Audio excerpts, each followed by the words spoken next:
So congratulations, you've been promoted. But unfortunately, you are feeling like nobody is listening to you. You may be thinking, why am I the only one who's taking this work seriously? It's important that you understand you're not being ignored because you're doing something wrong. You're being ignored because no one has ever shown you how to make leadership land, especially when you promote from within. And it doesn't matter if you're a frontline supervisor or higher on the agency org chart.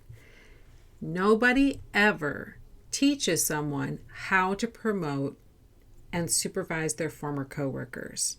I know I never learned it. I've never heard anyone even talk about it. But in our amazing field that is famous for promoting from within, this is a big problem. Hello and welcome to Provider Power with your host, Sarah Sherman. This is the place for IDD leaders to find solutions, support, and insights. Ready to power up your provider game? Let's get started. All right, so you've been promoted and nobody is listening and you are feeling so frustrated. And that makes sense because my gosh, you just got a promotion. You were so excited. More money, better ability to meet your own financial needs, maybe to support your family. Maybe you can get rid of that second job. And authority. I mean, being a supervisor implies that you have expertise. And let's be serious, that feels good. And it should. Management sees you, trusts you, and my gosh, you are so ready to lead. You've been watching supervisors make mistakes for what feels like forever. Thinking this whole time, if I were just in charge, I would do things differently and I would get better results. But now you're in that position. Now you are the supervisor. Now you are the manager, and nothing is changing. Your staff, they're still doing things their way. In fact, they seem to think that they can do more of their way now that you're in charge. You repeat yourself constantly, you beg, you plead, and you're beginning to get a little concerned for your job because does it look like you're failing as much as it feels like you're failing? You're now accountable for everything, but you're not feeling like you're in charge of anything. You're questioning yourself. Am I being too picky? Am I missing something here? Do I not even know what I'm doing? Why isn't anybody listening? And then the big question comes, can I even do this job? Was this whole thing a mistake? Would it be better if I stepped down? Well, the good news is, yes, you can do this job. You just need a few tweaks and a little bit of insider information. One of the things that I think is so beautiful about our field, I mean, this is just cultural, it's nationwide, and it's fantastic. It's that we promote from within. I mean, we're nearly feverish about promoting from within. Every time I work with an agency, for the most part, they say they prefer to promote from within. We are so intent on promoting from within that in some states, agencies have actually added career degree requirements, or at the very least, years of experience requirements, to be certain that people know what they're doing. Now, hold on to that thought and I'll come back to it in a minute. And why? Again, because we are so quick to empower or shove people up the responsibility ladder. And that is one of the most amazing concepts in our field. Do well, grow, and be exposed to a full smorgasbord of career paths, depending on the size of the agency where you're working. Yet, despite all of this, we spend zero minutes teaching people how to manage and lead their former coworkers. And that is a whole different animal than coming in from the outside. And I think that this is one of the reasons that states are beginning to intervene and establish degree and/or experience requirements for certain positions because they see compliance problems. And they're assuming it's because people aren't knowledgeable enough to do the job. Now, in some cases, is that true? Probably. But in other cases, I would say the majority of cases, it's simply because the management transition is very different when you rise up within an organization than when you come from the outside. I say that to you having done it both ways and working with so many organizations over so many years. I have seen a very clear pattern. This is why setting those education and years of experience requirements are not fixing all of the problems. All right, so let's look at problems that one might see when a supervisor has not transitioned into that supervisor role effectively. And I'm not saying this is the supervisor's fault. Let's just look at the barriers to success that a new supervisor has to manage. And one more time, it doesn't matter if they're a frontline supervisor, a middle management supervisor, or a CEO. When you promote from within, there are some inherent problems that don't happen when you come from the outside. In my frontline supervisor training, I talk about this as the boss friend line. And here are the problems that you can see that might have the cause and contributing factor being that someone has promoted from within without proper support to manage that transition. You will see inconsistency. Of course, you'll see inconsistency, right? So some staff are doing what they want to be doing. They're doing it their own way. They feel freer to do that than they might from somebody who comes from the outside because they know this person. They're familiar with this person. Consequently, compliance is rather out the window. Team morale might be low. A team that has one person plucked from it who now becomes the supervisor of the team can elicit all the feels. So maybe there are others on that team who applied for the job and didn't get it. Maybe there are people who would have applied for the job if they felt like the bar was so low. This person actually got the job. I certainly would have gotten the job, and now they're kicking themselves because they didn't try. And they feel like they're stuck with what they perceive to be an inferior supervisor as a result of their lack of action. If you, as a worker, made mistakes, didn't do things correctly, or were inconsistent, then your team is going to feel concerned. They're not going to trust you as a leader. Now, this person doesn't know what they're doing regularly. How can I trust them to lead me and not feel like mistakes are going to happen and I'm going to be blamed for those mistakes? Or maybe you're what we called when I was at Wendy's, maybe you're a by-the-book Becky. Becky was a manager who did everything absolutely perfectly per regulation every single time. If you had to pay for half of your meal when you took a break, Becky was going to charge you for half of your meal. If you walked by the French fry bin and you snagged a French fry, Becky was going to bust you for that. If you have a staff person who tends to push the boundaries or maybe completely ignore the boundaries of expectations, and you are a by-the-book Becky or a by-the-book Bob, then your staff are going to have some feelings about that. Maybe your team is concerned that you're going to play favorites. When you worked amongst the team, there were people that you liked and didn't like. There were people that you hung out with more than others. Maybe you worked with people that you went to school with since kindergarten and you have such a shared history. Now you're the supervisor. The rest of the team is going to feel some concerns about that. Are they going to get the support they need? If they have a problem with one of your friends, is that going to be addressed correctly? If one of your friends doesn't work correctly, are you going to identify that? Or are you only going to call out the people that you aren't as close to? Which then makes it very difficult to address performance problems.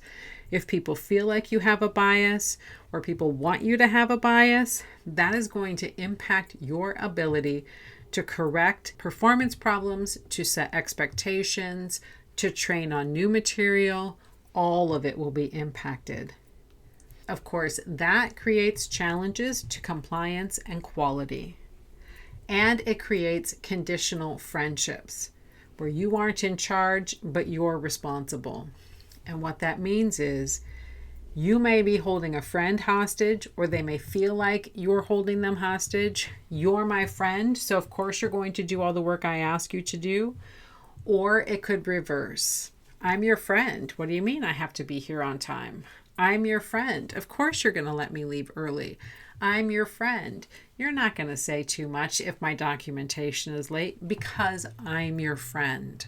And that's a very conditional situation. And it puts a lot of pressure on the supervisor because they feel like they have to capitulate in order to maintain the relationship. And this is a person that they care about, they've had a relationship with, and they would like to keep that relationship. All of this can add up to putting a supervisor in a position where their work performance and their employment is challenged. None of that feels very good. Okay, so what are you going to do about it? Let's get into those tips so that you can fix the situation.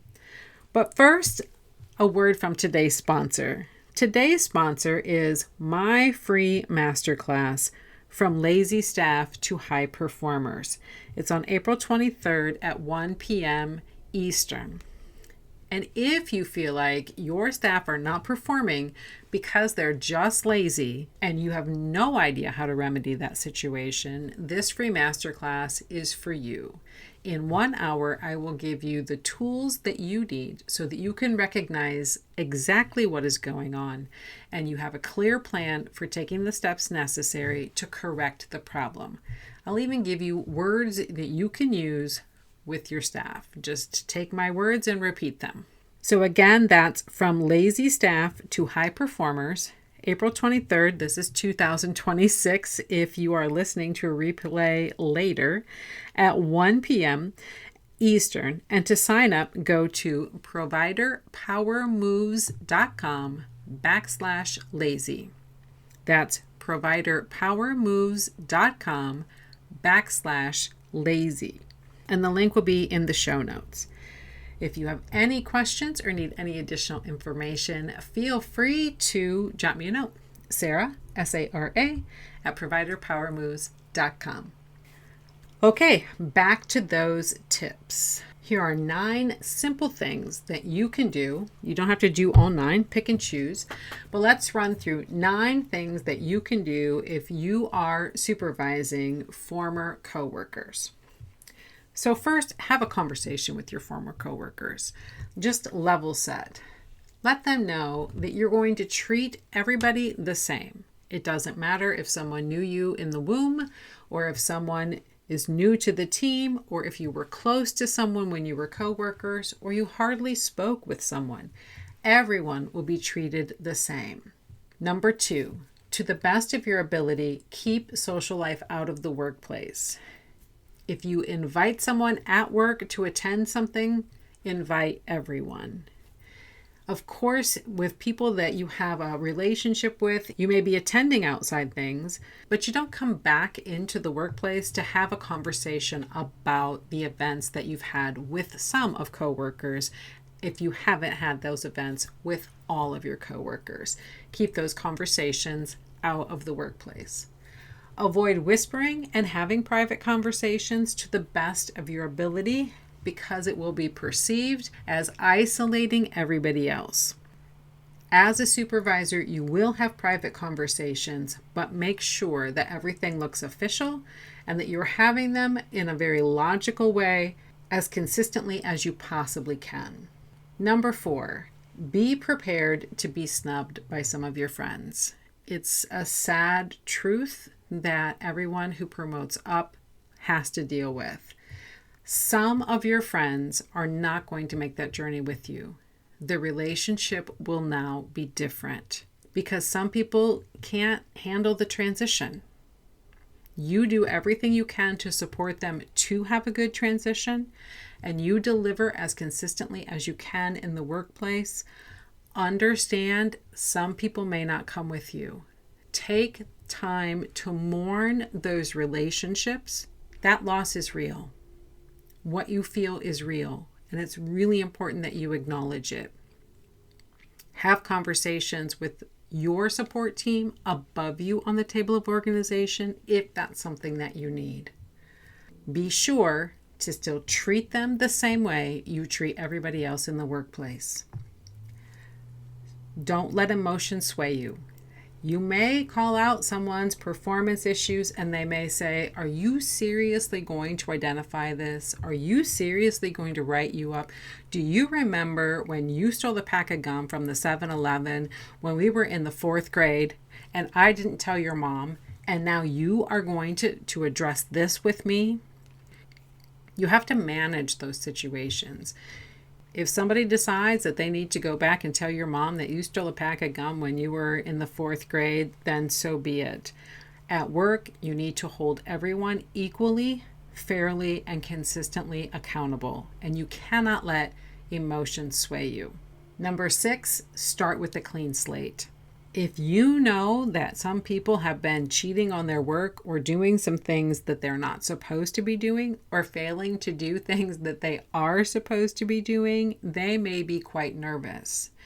Just calling out the elephant in the room and saying, look, I know perhaps work wasn't done completely correctly prior to this time. I want you to know that we are going to start with a clean slate. I am not going to hold those issues against you. I trust that you are going to perform correctly moving forward, and you can trust that anything that I address will be based on what I see from today forward. Number 7, give people time to adjust. It's a transition. You're very excited, but they have feelings. Give them some space and let them lead the amount of contact that you have and the new relationship moving forward.